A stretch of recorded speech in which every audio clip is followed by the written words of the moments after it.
I've been kind of going a little bit through Michael Haneke's filmography. You've seen Funny Games. Mm-hmm. I like Funny Games a lot. I wasn't the biggest fan of it. No. I watched Benny's Video from 1992, and then I watched The Piano Teacher from 2001. The thing about The Piano Teacher, after I watched it, like, I haven't been able to, like, get out of my head, bro.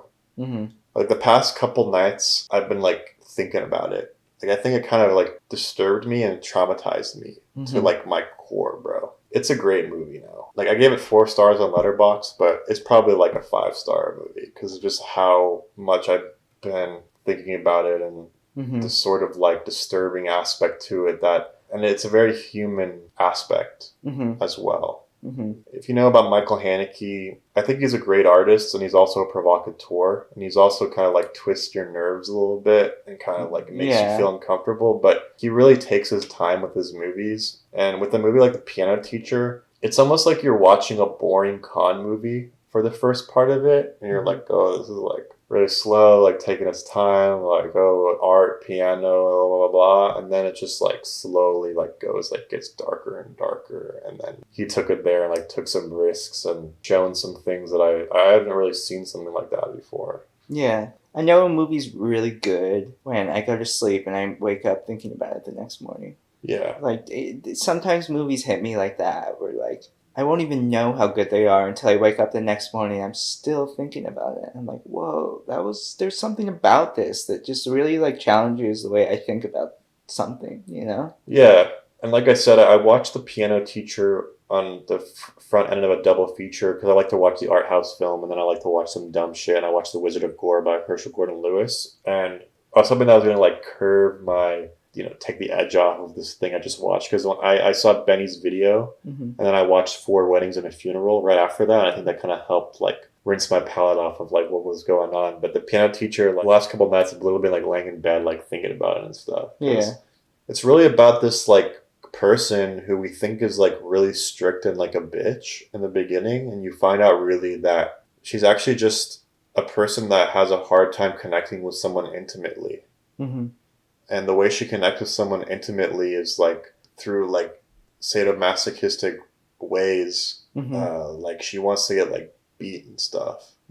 She wants to find intimacy, but she like can't. She's not able to connect with this like this young man. It's really heartbreaking. She's in her early 40s. She's living with her mother, who's like she's like a helicopter mom for her. She's like doesn't let her go out, doesn't let her do anything. Always asks where she is, and she has to like lie to her mom when she wants to go like see a movie or like go shopping or something. And when she goes out, she goes to like sex shops where she watches like people have sex. Like she watches like videos of people having sex, little peep show rooms. And there's scenes of her going to drive-in theaters and like she like goes to a car and like sees that someone's having sex in there and she like watches them have sex while she like takes a pee.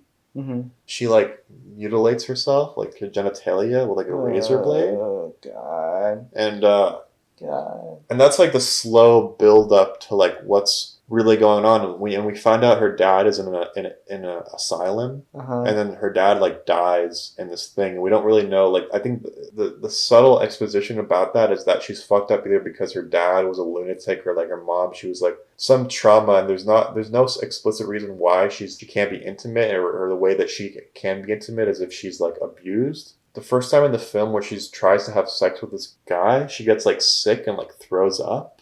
And that's not even like the worst. That's not even like the most fucked up part. Yeah, like, I know. Of the movie, but it's all this stuff already. It's just like it's really like this character piece on this woman. Yeah, I was really taken aback by this picture. I think it's kind of a masterpiece, and it's the style of it is very, very minimalist, which I fuck with. There's no music in it from the beginning credits to the end credit. There's no music. The only music that's in it is when they're actually playing the piano inside of the movie, and I like that. It's very Bressonian. It's like kind of Bresson meets Bergman, specifically Autumn Sonata. Okay. Because she's like this really strict piano teacher who's very talented, very prolific, and everyone wants to like work at her school. But then you kind of, the layers are kind of peeled back. How she wants this young man to treat her isn't like how he wants to do it, because it's just like this fucked up shit. But I'm going to watch more of Michael Haneke's pictures. It's a movie that like I've heard about for a long time,